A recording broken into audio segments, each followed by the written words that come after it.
Hi, everybody, and welcome to Plug Talk Sports. Here, I'm joined by the great Giancarlo. My name is Brandon Hernandez, and Yep. welcome to the last episode of the 2021 year. Great to make it this far so far in this year, and a lot of things to talk about in the world of sports. But just to start off, we got to talk about the holidays are coming up, and Giancarlo, what's the one thing that you're looking forward to right now for Christmas or any type of holiday like New Year's? Um, Noche Buena for the lechon asado, Ah, nice, nice, nice. And you just like basically. do that at your house, or you guys go like somewhere else to do that, Yeah, or? the whole family comes in. We party most of the night, and we have lechon, and everybody celebrates. They go home, and the next day is Christmas, so it's a double Yeah, day. yeah. For myself, I'm going everywhere. Like going to my Dia's house on the 24th at 5 o'clock. Go to a family friend's midnight. The next morning, Oh, I had to wake up a little bit earlier because my dad does like I don't know what it's called. Is like something elephant where they kind of like you pick out like a raffle. oh You yeah.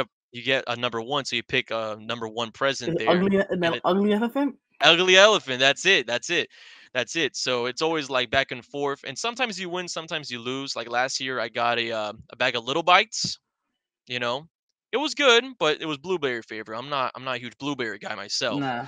so it wasn't like the best thing. However, speaking of not the best thing, let's talk about last night's fight. It wasn't the best outcome for Woodley here. Jake Paul versus Tyrone Woodley, a knockout for Paul, who is now 5-0 in all of his fights. Yep. What's your response from that fight? Honestly, after I was actually at the movies when it was all happening, but I rewatched it at home. Um, it was they traded a couple good hits, that here and there, but for some reason I don't know what was going on with Woodley, that Jake Paul kept landing the body shots Yeah, with the bottom right hook, and and I'm guessing when the hit, that sixth round, came in, I rewatched it a couple times.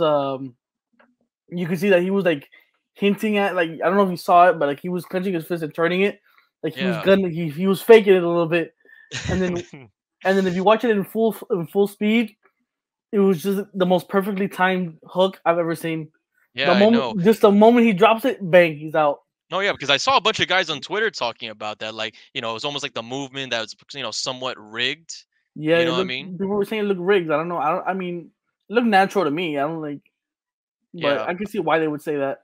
No, yeah, of course. But in my honest opinion, I'm just thinking that, Jake Paul, we're talking about a guy that's been training nonstop. He's taking this thing really Yeah, serious. I mean, to honestly, I just feel like it wasn't a lot of time for Woodley. Of course, UFC fighter, and they yeah. fought before, and he has some sort of like boxing experience. But he came in replacing Tyson Fury's brother Hmm. a couple of weeks before the actual fight. Yeah. Even in the presser that they did for the whole like stare down, you see on Paul's shirt, you know, you know, Tyson, this should have been you, pointing over there to Woodley's side. Exactly. So Yeah. obviously he really wanted to fight a real fighter in the matching of boxing. He's kind of done with the UFC guys. However, he went straight to Dana White, who is the president of the UFC and the Yeah. owner, and talking about bring in McGregor, bring in Diaz, bring in Mm, whoever you want from the yeah. UFC. I'm here to embarrass you guys. It's an absolute embarrassment to UFC and the entire fighting of all these martial artists around the world. So, do you think that we're going to see more UFC guys take on, Jake, or you think we might see an actual fight against a professional boxer? Um, I I was on Twitter and I saw Masvidal. He was saying, "Oh, yo, meet me in the mountain in the octagon and stuff like that." I don't think Drake would go to the octagon personally, Yeah, me either. but I mean, I think it would be a better fight, Masvidal in the ring. But hey, I think ah, it's gonna be tough. Yeah, I know. But honestly, because Mazadov, he is a world-renowned street fighter here in South Florida, straight out of Hialeah. So Straight. it's possible he has some boxing experience, even years of UFC. He can take off a little bit if that goes straight into boxing. I feel like he'll still be there. It'd be a great fight. But if Tyson Fury's brothers come back to do another bout for Jake Paul in the future of next year, is it possible? I believe so, just because, I'm pretty sure that he put a lot of anticipation to this fight. And, you know, of course, his team said it's for medical reasons. And unfortunately, we still don't know why. Yeah. course, but I feel like that's gonna be somewhere in the future there, somewhere in the future there. I know Jake said by 2024 he wants to fight Canelo. Oh, Canelo. Yeah, he was saying that. It's like, yo, bring me Canelo. I was like, hey, Jake, listen, I followed you since like that Team 10 stuff you had years ago, but I don't think you want that smoke. Yeah, I Maybe he's honestly fighting, not. maybe he wants to fight Ryan Garcia. Like he's young, he's pretty good. No, yeah. Plus, Ryan's still trying to like elevate himself through his game because I feel like everyone Yeah, knows him from like just his presence on social media and plus, of course, his victories in his recent fights. yeah, and But then I think they're friends. I think Jake and him are friends too. no, yeah, no, yeah. But I don't know, man, because if you ask me, Woodley didn't even put up his arms up. So I feel like if Ryan Garcia goes there, you're at least gonna see some sort of defense. You know what I mean? Yeah, I Because think it all would these be a good. UFC guys have no defense, and not even that. I remember it come remind me of like a Nate Robinson. You know what I mean? Where Nate Yeah, was like, hands up, always going like nonstop mayhem, and we just saw him getting knocked out on the canvas as we saw Whitley. I mean, and the blasted. memes are coming strong to him. I mean, they're coming hard. They're coming hard. Like, My hello, goodness. darkness, not my old friend. Had to be singing that to himself after in the locker room. But going on to the next point, though, speaking of darkness is someone's old friend. Darkness is coming back to the former Jacksonville Jaguars coach Urban Meyer, who just got fired about a week ago from Jacksonville, and only 12 games in the NFL throughout his young career, only winning two of them. So, what's your reaction on that? And as well, do you believe that Jacksonville could come back to at least win out a couple of games to go off on a positive note ending this year? As of for the rest of the year, I don't see them winning any more games. Mm, But I feel like firing Urban Meyer at this point was kind of a cheap shot. I mean, he did beat the Jaguars. I know. I think he beat the Buffalo Bills, held them 9-6, right, which is pretty hard to do if your team is that bad. They shown signs of like they can be a really good team, right. but I don't think 12 games can really represent how good of a coach he is. Like he's No, not. yeah. I don't feel like he's that bad. But when you're in the league and just throwing him out there with like a new team, new quarterback, new system, I don't think it's credit for him for what he No, did. yeah, but I mean, because the thing is, though, it's more than just like what's the performance on the field. It's also what's happened off the field. Yeah, I mean, we're talking about a guy who apparently allegedly kicked the kicker during preseason.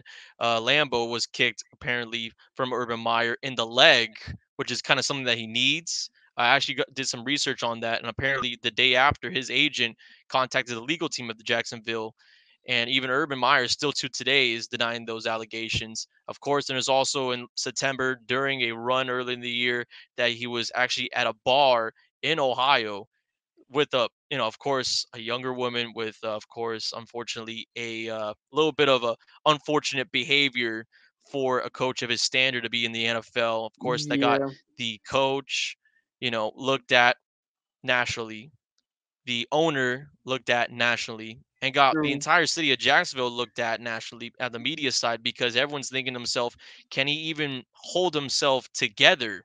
Not even that can he compete as a coach on the national level in the professional league of football, but can he at least hold himself together with allegation talking to his coaches as losers? I mean, it to me, it just feels like he just couldn't even live in the NFL style. Yeah, he didn't in that situation. He didn't really show any professionalism at all. If you're gonna represent an organization, especially an NFL team, you should show that you're like the highest degree of like being an adult. You should know what not, what to do. Also, to No, even win games, show like represent the team. Like, okay, I'm here to do business. Let's do what we have to do to get this team on a roll. yeah. I mean, I to don't. me, I just find it very frustrating though, because we're talking about a guy who made a lot of success in the collegiate level. Talking about, of course, winning a championship with the Gators. Then out of nowhere, you go back to Ohio State years. He's winning championships there. I mean, hell, he had a tenure at Bowling Green in the early 2000s, and he made them look like a great football program over Yeah, there. So I just find it really hard to believe that now with Urban Myers being fired, that we can, have some comfortability about, coaches from the collegiate level making that move to the NFL. Which I mean, it's Do hard to you think? say if that's Do you even think it's like the fame got to him? The if the fame and the fame money. if the fame got to him. I don't believe so. If you ask me, I feel like it wasn't the fame got to him. However, the money got to the fame. Because we're talking about a guy who didn't do the Ohio State job because of heart conditions, coming back to a Jacksonville Jaguars team, which was obviously going to lose in their first year. I mean, he had to be broke. He had to have a Yeah, bunch of things going on at him. Of course, personally, that which I believe that made him go and take that job, even with the health risk like his heart, which was, of course, the reason why he left Ohio State with that big, position over there. Not a lot of people in the country, let alone the world, can even take a head coaching job at Ohio State with, of course, the representation it comes with. So if it was the pressure and the fame, I don't think so. I really do don't, because his name brings up a lot of it brings up a lot of conversations. you think like maybe the pressure had a little bit to do with it because him coming in and then you having the number one draft pick in Trevor Lawrence coming in, and you have a decent receiving core, and you expect a lot from an offensive coach. It's like No, people would yeah. expect for you to have a decent offense, but you only produced like two wins in the season so far. No, yeah. I mean, of course, things have not gone in the way that they, expected to be, but, expectations come with every single team. If you ask me if I expected Jacksonville to have like a winning record or Trevor Lawrence to be one of the top quarterbacks early up in his career, I mean, I would just tell you, expect this team to lose a lot of games coming Yeah, off.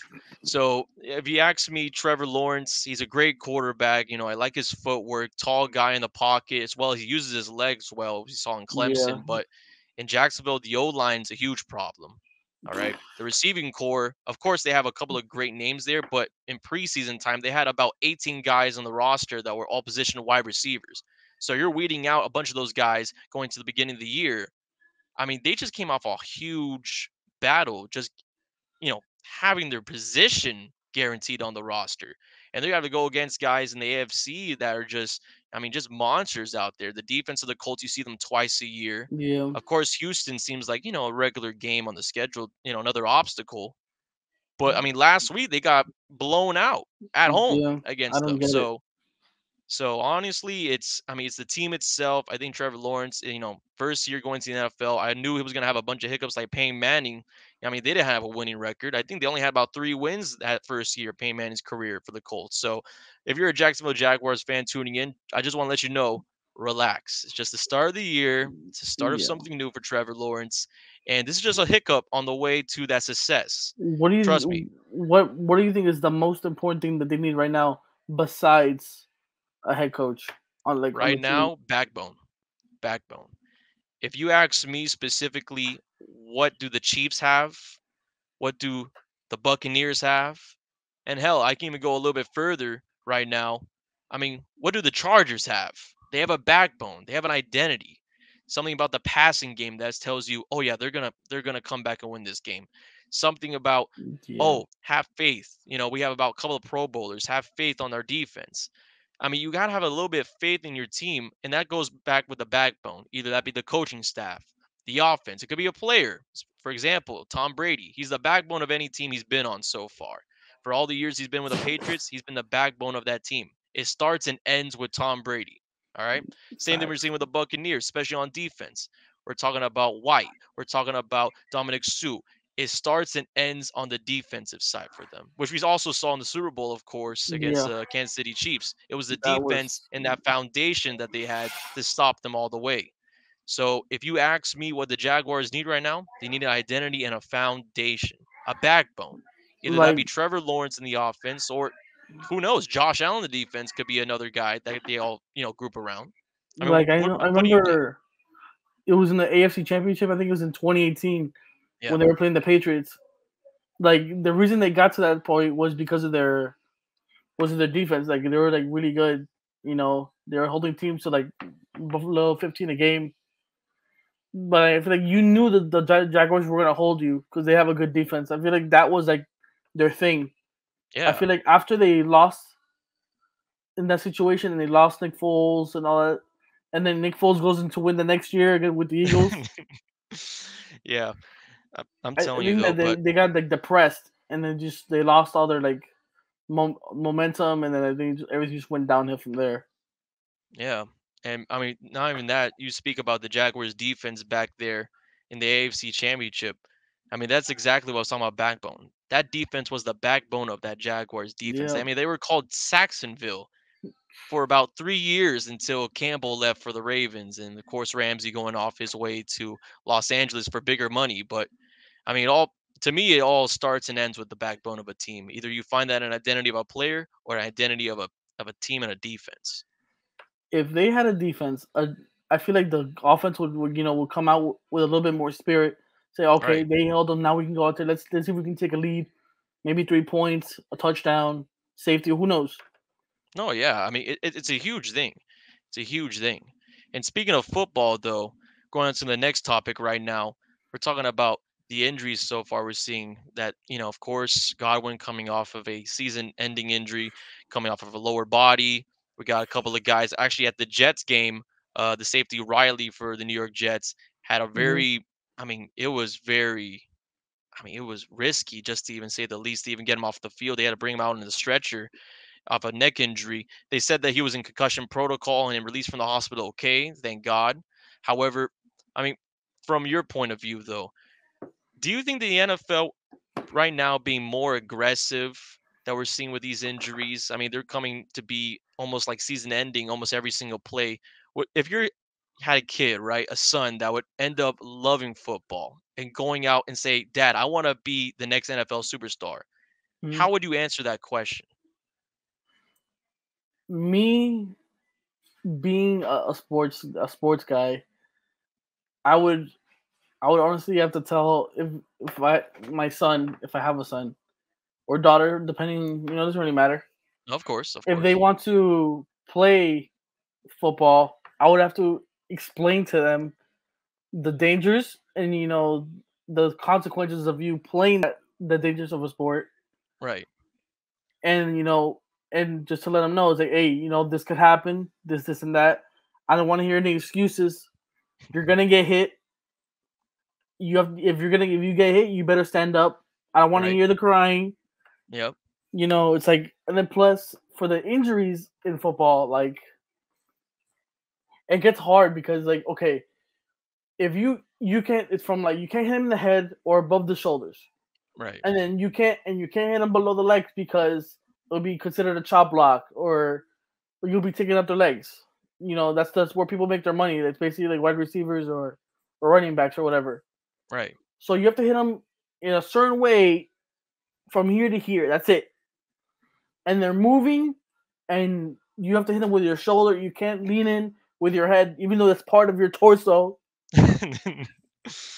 And I feel it makes it hard for people to play No, the no, it game. makes it confusing even for coaches that teach the game even today. But if I was ever approached to my kid and they said, Dad, I want to play football. I want to be the next great. I will let them know that just like you said, there's got to be expectations at first. Like, kid, you're going to be hurt at first. You're going to be sore. It's a lot of playing time. And, it does get aggressive out there, but you got to keep on going with the hits. And Yeah, of course, it depends on what position they play as well. Because now, according to research, players playing on the defense end, they're usually the ones that get the more severe injuries, either that be a yeah, concussion or let's say something on, shoulders, stiffness, neck, or whatnot. They're usually the ones in the trenches that are going to get hurt first. So would I I let would my thought it kid? was an offense. Well, I mean, the offense, of course, they get hit, but I mean, it's the force itself that, like, imagine a guy running into a wall or a guy having somebody go straight to you. You know what I mean? Because some of these guys, like Derrick Yeah, Henry, it's got to be hard to rush into Derrick Henry when he's going at you full force. I mean, that is a yeah, train coming at you your way.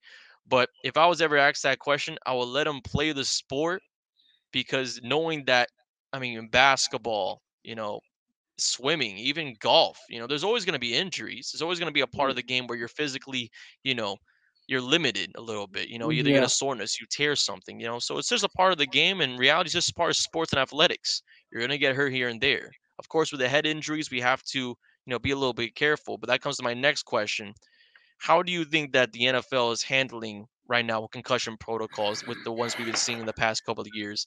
And do you see that it might, fix a little bit of how the players are approaching the game, or just how do you think that the NFL is approaching the game with the players to get on agreement for these COVID? Oh, my apologies, the concussion protocols. Uh, I don't know. I feel like the NFL. I feel like if they come up with more and more and more rules, I feel like it's gonna ruin the game because at some Hmm, point it's like, okay, what am I supposed to do? right, Like, what more do you want to do? I'm supposed to tackle a dude coming at me 20 miles an hour, right. 200 pounds, and what? Like, I'm what supposed to like what? Stick my foot out and trip him? Like, I Yeah, can't I mean, touch him. no, you gotta make a fine line. You gotta make a fine line. Not even that. I mean, a lot of these guys are taught to like tackle head first. I mean, That's usually what yeah, they would teach players over there in the early 2000s and late 90s. You go in and tackle head first, or if you're an offensive player trying to get an extra yard, head first. Now you yeah, see guys, they have to try to wrap around, get between the hips, make yeah. a Lower, clean tackle, and in reality, just because it's the game of football, which we all love and play, I mean, things will happen. In the collegiate level, we got guys out there with a lot of targeting calls. And to oh me my personally, god, I speaking of know. that, because on the collegiate level with his targeting calls, I think is like one of the highest like called schools for targeting, bro. It's like really, every oh my time I know goodness, every game there's some sort of targeting call on us. right. I don't But even I want mean, to. but who knows? That might have been just Manny Diaz not being able to teach those Hurricanes how to tackle right. But hopefully Cristobal gets it right with them. But Daniel knows my feelings about many ideas. I can't ah, say this. I can't say it on there. I can't say it on there. yeah, we won't go there. We won't go there. However, to go back on just concussions, everything like that, especially with targeting, I was going to mention before. I mean, we're talking about in targeting in the collegiate level. If you get hit with a targeting, you can be escorted out of the game and Yeah. disqualified from even playing for the rest of the day. I mean, do you think that's right that they're doing that to those who are targeting in the collegiate level? I really don't think it's fair, Right? but I feel like if it's I don't know, man. It's kind of hard because some players some players are dirty. They'll Right. do it because okay, maybe one of them was talking smack during the game. Is that let me get this dude No, yeah, they'll and be they'll doing it like in and the heat of the moment or something. yeah they'll do it and just they'll get away with it. Yeah. But like sometimes it looks like really obvious, like they're just running in with their head. Yeah, But and they're just like, targeting for that one, which figuratively speaking is targeting. yeah, So, and but then sometimes somebody's just trying to go for a tackle, but the guy he's getting ready to get tackled and he lowers his head, which happens to be where the guy is putting the head in, so he avoids the head. It's like so you can't oh really yeah. like determine what's gonna happen, and so it kind of sucks. Like it ruins the game. Oh, okay. Oh, targeting they have to review it, and then they say okay that's another 15 minutes out the door. Yeah, I mean, and not even that, majority of the guys who are starting that get called with the targeting, I mean, it's huge for any team because they have to reset and get the guy next up mentality for the second string, Yeah, either safety or corner or whoever it might be. So, I mean, it's a huge part.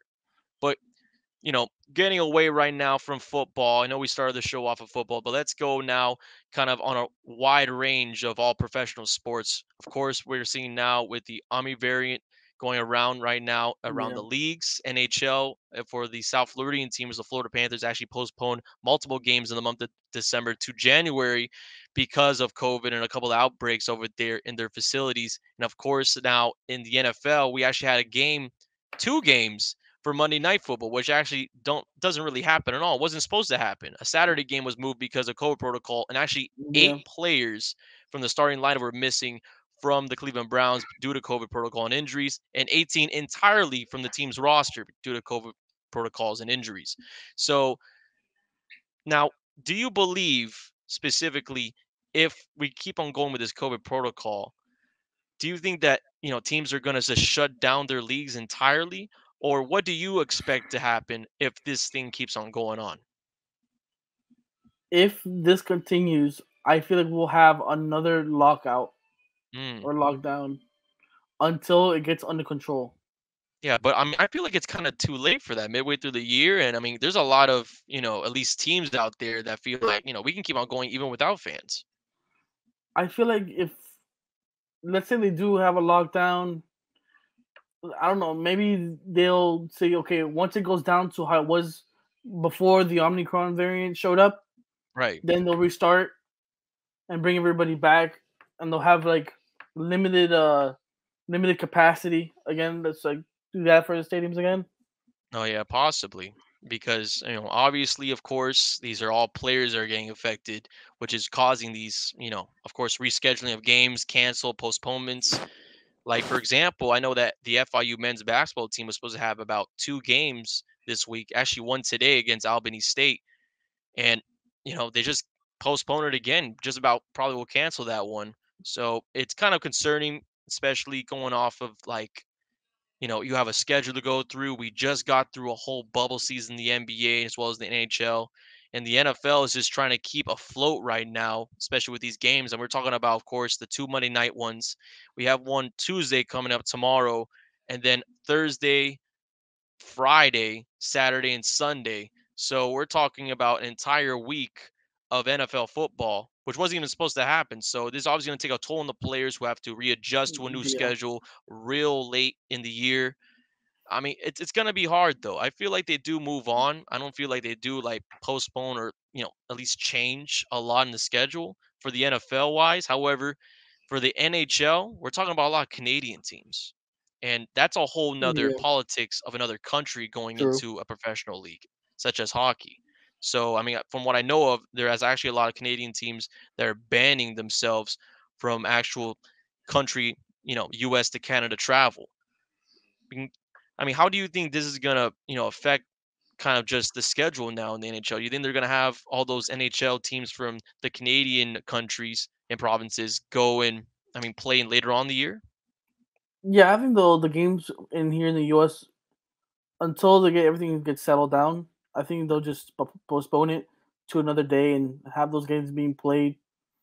Like if let's say the Panthers play, I don't know, the Senators or something or some other team, they'll move. I guess they'll just move it into like a week, and then they'll just play them in their stadium for that week, Oh and yeah, just that's settle the score there, and just handle it like that. yeah. But you know what I think would be a good idea though? I think if you just make the rest of their home games in other cities in the United States, you can bring into, I don't know, maybe like the Tampa Bay Maple Leafs, right? Hmm. Or like maybe the St. Louis Senators. Hey, not even that. Now I'm thinking about the NBA. You could probably see even a Seattle Toronto Raptors. You know, Yeah, it's a possibility. It'll be a great thing to at least experiment because I mean that's probably gonna be the next NBA team that pop up besides Las Vegas. true. Yeah, you never know on that one. But going on to the next topic now. Of course, as we all know, last week Stephen Curry broke the three-point record for the NBA. Huge mark for the man, of course, known as possibly the best point guard of our time currently. I mean, what is your reaction from that coming as an NBA fan? I would like first to congratulate Chef Curry on the record. Um, I think he's the greatest shooter ever. Really? Period. Okay. I've never seen anybody shoot like him before. He has like the most automatic green light I've ever seen in my life. Damn. Okay. Like it doesn't really even matter. Like I feel like if he just like one day just did not care, Mhm. he would just like, okay, Steve Kerr, shut up.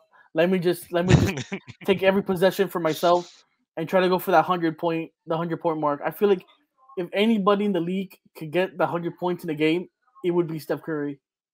Oh yeah. I mean, it's got to be Steph Curry at this point because this guy is. I mean, what it was like two threes within the first 5 minutes of that Knicks game that he broke the Yeah, record. So imagine, even with Klay Thompson, of course he's been injured for a while, but he had 60 points in three quarters. I yeah, mean, the last player to do that really was Kobe Bryant when he did his 81 point game. and he did it pretty. He was on fire. Like, oh my god. Oh yeah, like catch and shoot, one dribble, of course coming off the screen of the baseline, which the Warriors are known for during that title run.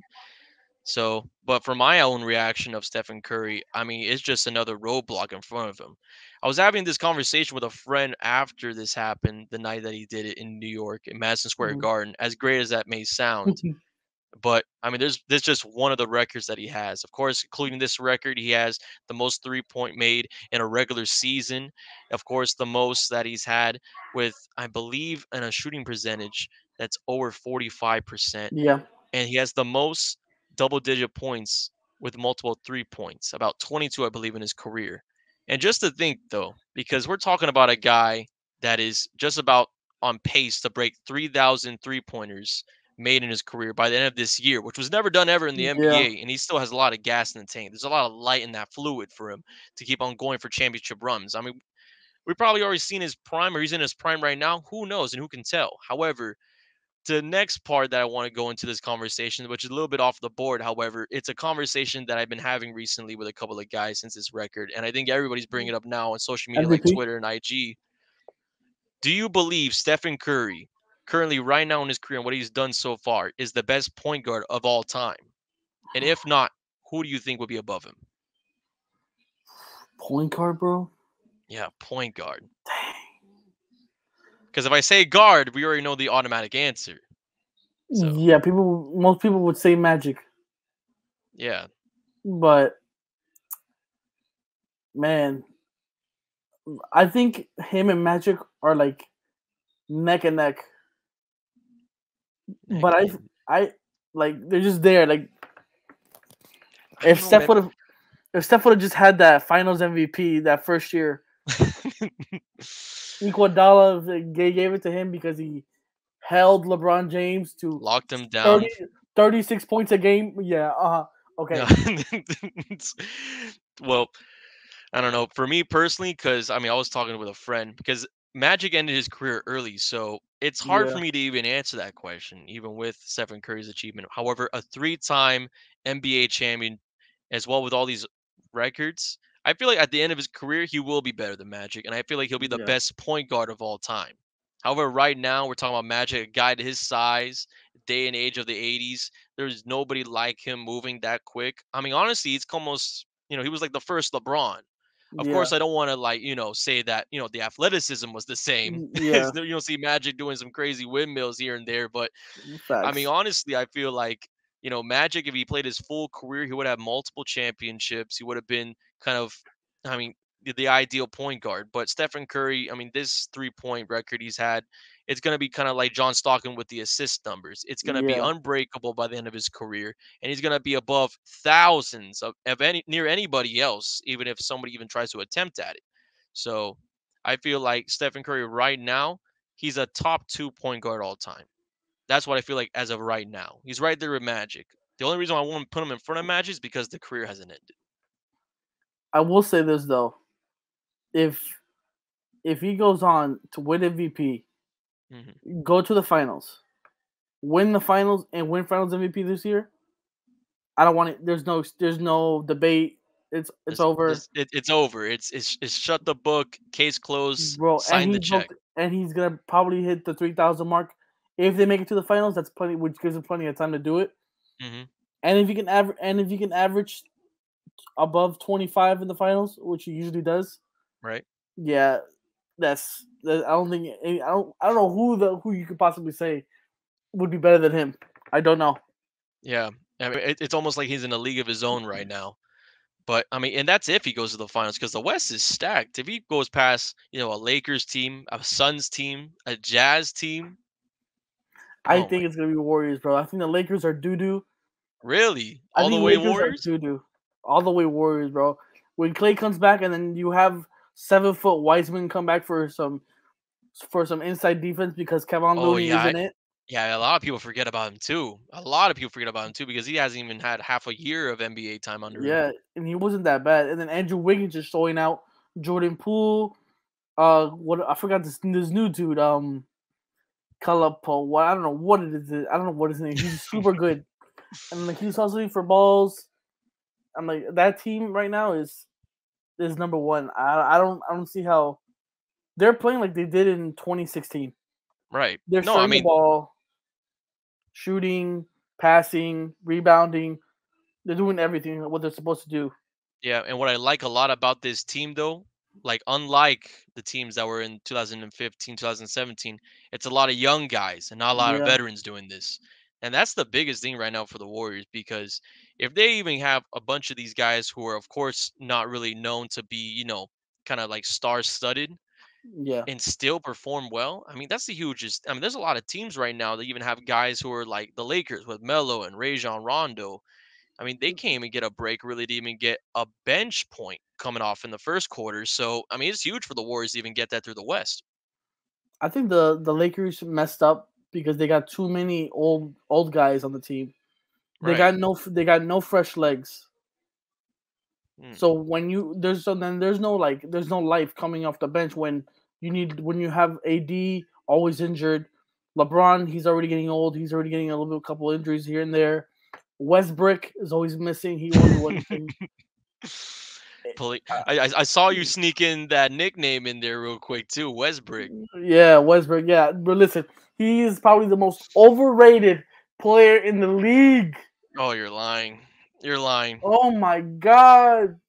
I don't know The about that one. You know who's the most over? And this might be just me being a little bit biased because I'm a Celtic fan and they're playing them actually tonight. But you know who I think is a real most overrated player in the league right now? don't say Jason Tatum. It's not Jason Tatum. Obviously Jalen not Jason Brown. Tatum.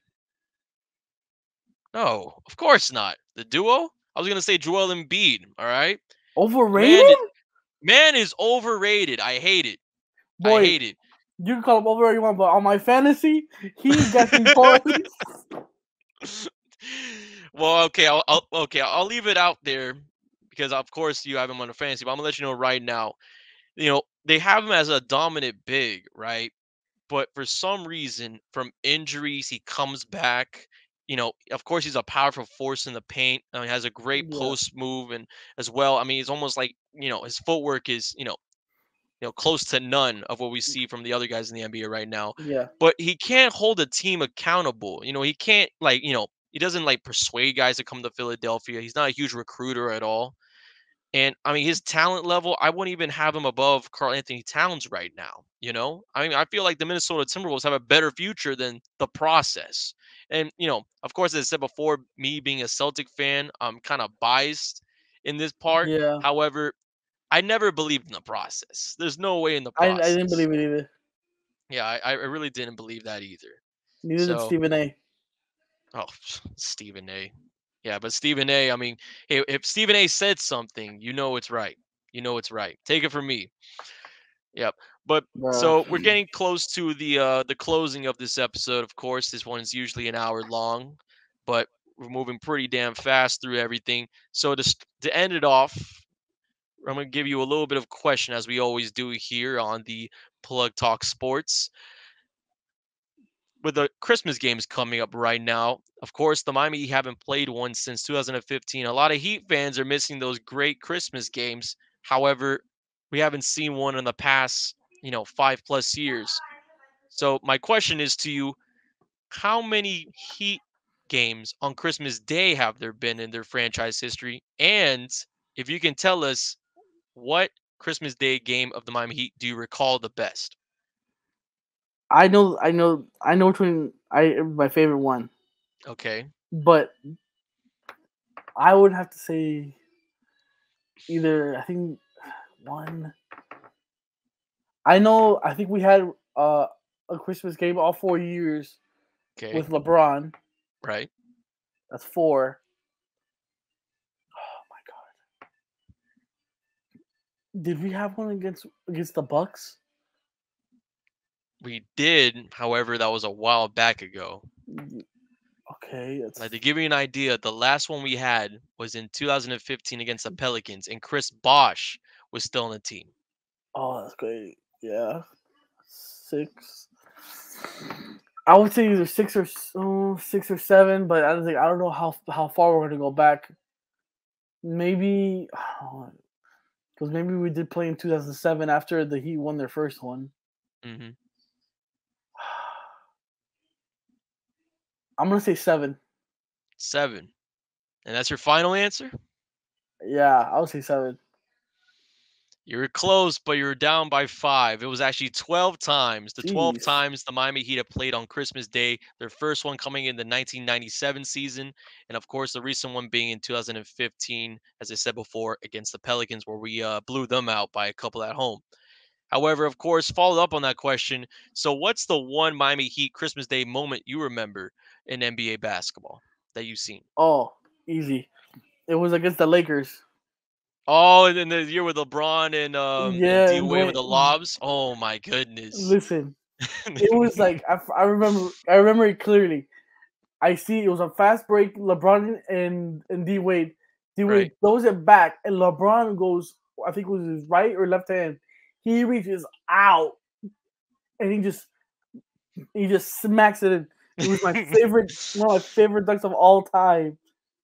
Oh my goodness. Actually, funny story about that too. I remember that because that's actually the one thing I remember about Heat basketball on Christmas Day, that I was visiting I believe it was my step abuela, right? I was visiting her with my stepbrother and my family, Mhm. and they had the Heat game in the background, right? So my abuela is out there, on the couch. She's just talking, just talking about like, oh, Christmas, this and that.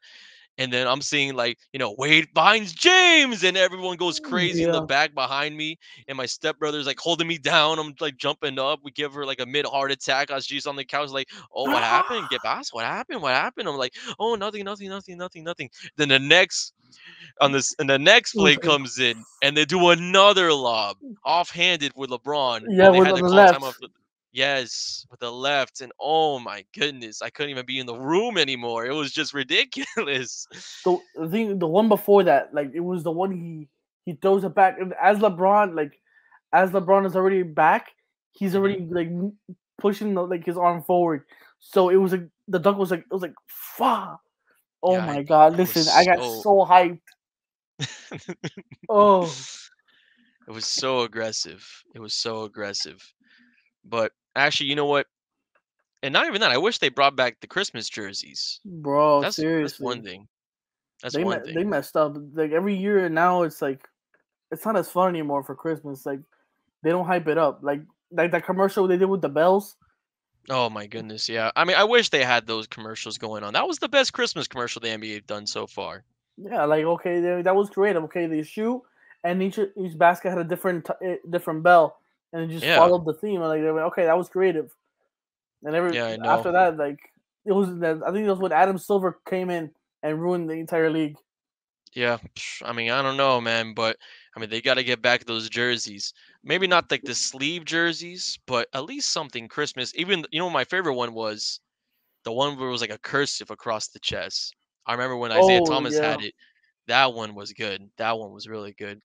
But, of course, we're going close to the end of our night here. We want to thank you again for joining in here on the live show for Plug Talk Sports. My name is Brandon Hernandez. I'm joined by Giancarlo, and we wish yeah. you all a happy holidays. And thank you for tuning in for the last episode of 2021. And we'll hope to see you on the next year. More to come.